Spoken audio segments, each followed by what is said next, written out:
गोरियाकोटी विधानसभा क्षेत्र की राजद के उम्मीदवार नूतन वर्मा का लगातार दौरा जारी है।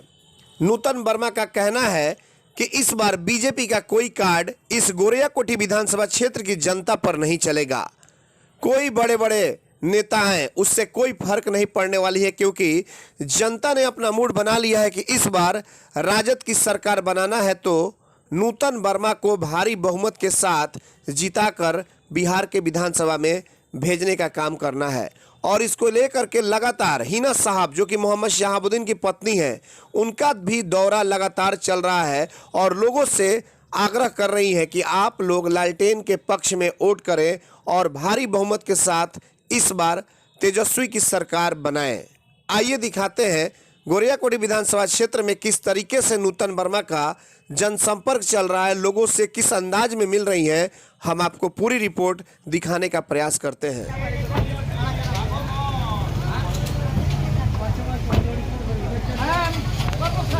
उतर गया है।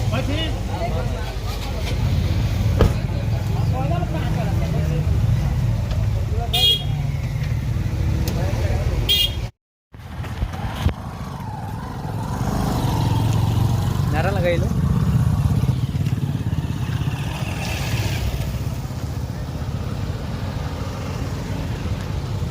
लालटेन छाप याद रख।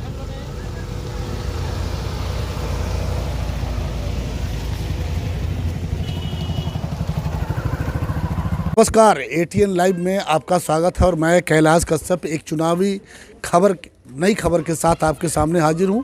अभी हम घूम रहे हैं गोरियाकोटी विधानसभा क्षेत्र के कई इलाकों में और यहां पे राजद प्रत्याशी नूतन वर्मा जी हैं जो पूरे गांव का ये दौरा कर रही हैं। अभी ये मोहम्मदपुर पट्टी इस गांव में है और आप देखिए, एक बार हम चाहेंगे कि कैमरा से वो दिखाएं कि यहाँ पे गांव की जब नूतन वर्मा यहाँ पहुँची तो गांव के सारे युवक, सारी महिलाएं इनसे मिलने के लिए यहाँ पे आए हुए हैं और ये अपने नेता को देखना चाहते हैं, उनकी बातों को सुनना चाहते हैं। और मैडम, कैसा चल रहा है चुनावी प्रचार? जी, बहुत अच्छा चल रहा है और सभी लोगों का समर्थन भी है।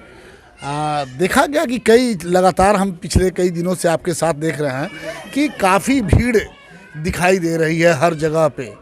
ये भीड़ क्या संदेश दे रही है? क्या बदलाव के मूड में है? 15 साल नीतीश जी यहाँ पे हैं, लोगों को लग रहा है कि उन्हें ठगने का काम किया गया है। जी, लोग बदलाव चाह रहे हैं। बदलाव तो हो चुका है पूरी तरह। एक चीज़ आपसे और पूछना चाहेंगे कि अभी प्रधानमंत्री भी बिहार के दौरा पे आए हुए हैं और प्रधानमंत्री बिहार की समस्या पे नहीं, बिहार की बेरोजगारी पे नहीं, बिहार कैसे चल रहा है उस पे नहीं, बात कश्मीर की हो रही है, बात चीन की हो रही है, बात पाकिस्तान की हो रही है। क्या आपको लगता है कि बिहार के लोग जो 100 किलोमीटर, 1000 किलोमीटर, 2000 किलोमीटर पैदल चल के आए हुए हैं, क्या इन सब बातों से वो प्रधानमंत्री की बात सुनेंगे या बिहार की बात होगी? नहीं, बिल्कुल नहीं सुनेंगे। बिहार को बदलना चाहते हैं सब, उनकी बात नहीं सुनेंगे इस बार। क्या कहना चाहेंगी अपने? देखिए, बहुत सारी महिलाएं भी यहाँ पे आई हुई हैं आपसे मिलने के लिए, क्या कहना चाहेंगी? जी, मैं तो सबका साथ चाहती हूँ, यही चाह रही हूँ कि सबका साथ हो और सबका विकास हो। अभी आपने देखा कि नूतन वर्मा जी थी,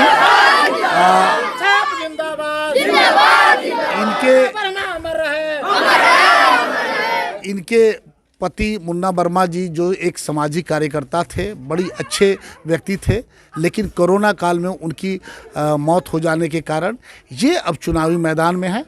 हमारे साथ कई लोग हैं, हम इनसे भी बात करेंगे कि जिस तरीके से अब चुनाव प्रचार बहुत तेज़ गति से आगे बढ़ रहा है और अब तरह तरह की बातें हो रही हैं। पाकिस्तान की बात हो रही है, चीन की बात हो रही है, लेकिन बिहार की बात नहीं हो रही है। क्या जनता इस ऐसे लोगों के बरगलाने में आएगी? देखिए, अभी जो बिहार में जो बेकारी है, बेरोजगारी है, किसानों के कर्ज मुक्ति का सवाल है, तो हम यहाँ जो चुनाव लड़ रहे हैं, बदलाव के लिए लड़ रहे हैं कि बिहार से बेकारी, बेरोजगारी समाप्त हो और नौजवानों को रोजगार मिले, काम मिले, किसानों का कर्ज मुक्ति हो, इन्हीं सवालों पर हम चुनाव लड़ रहे हैं। और बिहार की जनता उस चीन और पाकिस्तान के फेर में नहीं पड़ने वाली है। बिहार की जनता बहुत तेज है। अच्छा, ऐसा क्यों होता है कि जब जब चुनाव आता है तब पाकिस्तान की याद आती है,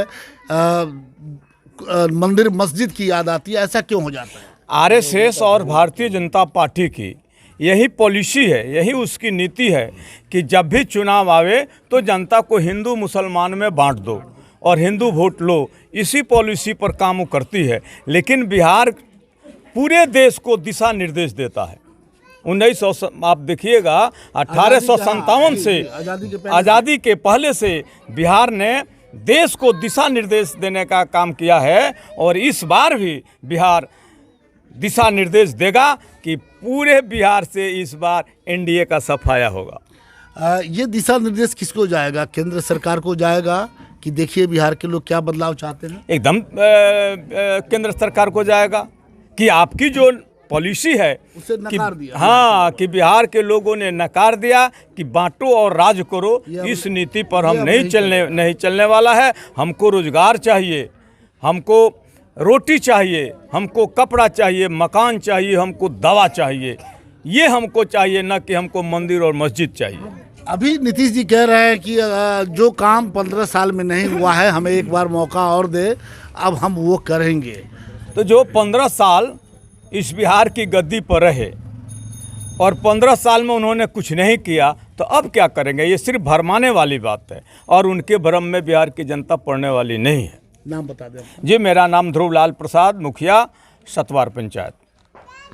ध्रुवलाल प्रसाद जी से अभी बात हो रही थी और उन्होंने साफ शब्दों में ये कह दिया कि अब किसी के बरगलाने में, किसी मंदिर मस्जिद के, किसी हिंदू मुसलमान के चक्कर में अब ये बिहार नहीं आने वाला है। क्योंकि बिहार ने वो दिन देख लिया जो शायद आज़ादी के बाद से आज तक नहीं देखा था। 1000 किलोमीटर, 1500 किलोमीटर से एक माँ अपने बच्चे को अपने पीठ पे बांध के पैदल आती है और हमारी सरकार मूक दर्शक बनी हुई है रहती है। और वो जब वही बिहारी जब भूख से तड़पते हुए रेल की पटरियों पे सो जाते हैं और बाद में जब रेल आती है तो कई दर्जन बिहारियों की लाश वहाँ दिखाई देती है।